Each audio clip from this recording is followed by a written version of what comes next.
നടിയെ ആക്രമിച്ച കേസിൽ രണ്ടാം ഘട്ട വിചാരണ തുടങ്ങി. കോടതിയുടെ ചോദ്യം ചെയ്യൽ തുടങ്ങിയിട്ടുണ്ട്. പൾസർ സുനി ഉൾപ്പെടെയുള്ള പ്രതികൾ ഹാജരായിട്ടുണ്ട് കോടതിയിൽ. നടൻ ദിലീപും കോടതിയിൽ ഹാജരായി. അടച്ചിട്ട മുറിയിലാണ് വിചാരണ നടപടികൾ ഇപ്പോൾ പുരോഗമിക്കുന്നത്.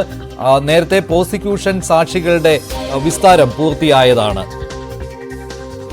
കൂടുതൽ വിവരങ്ങളുമായി ആജ്ഞ രവീന്ദ്രൻ ചേരുകയാണ്. ആജ്ഞ, ഈ പ്രോസിക്യൂഷൻ സാക്ഷികളുടെ വിസ്താരത്തിന് തന്നെ ഏറെ മാസങ്ങൾ തന്നെ എടുത്തതാണ്. ഇനി പ്രതിഭാഗത്തിന്റെയും അതുപോലെ തന്നെ പ്രതിഭാഗം സാക്ഷികളുടെയും വിസ്താരമാണല്ലോ തുടരേണ്ടത്. ഇന്നത്തെ നടപടിക്രമങ്ങൾ എന്തൊക്കെയാണ്?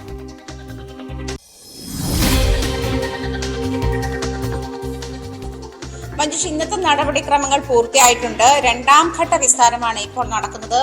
പൾസർ സുനി ഉൾപ്പെടെ നടൻ ദിലീപ് ഉൾപ്പെടെയുള്ള പ്രതികൾ ഹാജരായിട്ടുണ്ട്. ഇന്നത്തെ ഈ പ്രൊസീജിയർ എല്ലാം ഇൻ ക്യാമറ ആയിരുന്നു. അതുകൊണ്ട് തന്നെ അതിനകത്തുള്ള വിശദാംശങ്ങൾ ഷൂട്ട് ചെയ്യാനോ അതല്ലെങ്കിൽ ഡീറ്റെയിൽസ് ചെയ്യാനോ നമുക്ക് കഴിഞ്ഞിട്ടില്ല. പക്ഷേ ഇന്നത്തെ നടപടികൾ, രണ്ടാം ഘട്ട വിചാരണ നടപടികൾ പൂർത്തിയായി എന്ന് തന്നെയാണ് മനസ്സിലാക്കുന്നത്. നാളെയും വിസ്താരം തുടരും.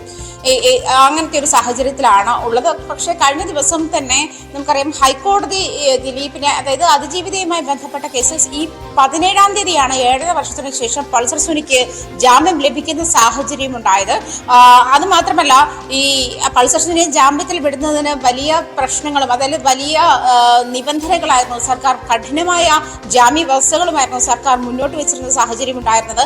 അതിനുശേഷമാണ് ഈ രണ്ടാം ഘട്ട വിസ്താരത്തിന് പൾസർ സുനി ഉൾപ്പെടെ നടൻ ദിലീപ്, 8-ാം പ്രതിയാണ്, 8-ാം പ്രതി ദിലീപ് ഉൾപ്പെടെയുള്ള പ്രതികൾ ഹാജരായിരിക്കുന്നത്. മാത്രമല്ല, കഴിഞ്ഞ ദിവസം ഹൈക്കോടതി ദിലീപിനെതിരെ, അതായത് മെമ്മറി കാർഡ് ടാമ്പർ ചെയ്ത കേസുമായി ബന്ധപ്പെട്ട് അതിജീവിതം നൽകിയ കേസിൽ ദിലീപ് എതിർകക്ഷി ആയിരുന്നില്ല. വീണ്ടും അതിൽ കക്ഷി ചേരുന്ന സാഹചര്യമാണ് ഉണ്ടായത്. സർക്കാരിനില്ലാത്ത എന്ത് താല്പര്യമാണ് ദിലീപിന് ഈ കാര്യത്തിൽ ഉണ്ടായത് എന്നൊരു കാര്യം കൂടി ഹൈക്കോടതി ദിലീപിനെ അങ്ങേയറ്റം കഠിനമായി വിമർശിക്കുന്ന സാഹചര്യം കൂടി ഉണ്ടായിരുന്നു. അത് ഇന്നലെ തന്നെയാണ് ഹൈക്കോടതി ഈ കേസ് പരിഗണിച്ചതും ഇതുമായി ബന്ധപ്പെട്ട്, അതായത് ദിലീപ് എതിർകക്ഷി ആകാതിരുന്നതും അത് ചൂണ്ടിക്കാട്ടി. അതായത് അതിൽ പിന്നീട് ദിലീപ്, 8-ാം പ്രതിയായിരുന്ന ദിലീപ് ഇതിൽ പിന്നീട് കക്ഷി ചേരുകയായിരുന്നു. 8-ാം പ്രതിക്ക് എന്താണ് ഇതിൽ പ്രത്യേക താല്പര്യമുള്ളത് എന്നുള്ള തരത്തിലുള്ള ചോദ്യം ഹൈക്കോടതി ഉന്നയിച്ചിരുന്നു. എന്തായാലും മഞ്ജുഷ് സൂചിപ്പിച്ചതുപോലെ നടപടിക്രമങ്ങൾ വല്ലാതെ നീണ്ടുപോകുന്നുണ്ട്. കാരണം 2017 നടി ആക്രമിക്കപ്പെടുന്നതും ഇതിനിടെ നിരവധി പ്രതികളെയും സാക്ഷികളെയും വിസ്തരിച്ചു കഴിഞ്ഞു. നിരവധി പ്രതികളെ, ഒരു ഘട്ടം പൂർത്തിയായിരുന്നു. പ്രതികളെ വിസ്തരിക്കുന്ന വിചാരണ നടത്തുന്നതിൽ ഒരു ഘട്ടം പൂർത്തിയായിരുന്നു. അതിനിടയിലാണ് ഇപ്പോൾ പൾസർ സുനിക്ക് അതുമായി ബന്ധപ്പെട്ട് ജാമ്യം നൽകിയത്. അതും 7.5 വർഷത്തിന് ശേഷം ജാമ്യം നൽകുന്ന സാഹചര്യം ഉണ്ടായത്. എന്തായാലും ഈ വിസ്താരം നാളെയും തുടരുമെന്നാണ് മനസ്സിലാക്കാൻ കഴിയുന്നത്. വിവരങ്ങൾ നൽകിയത്.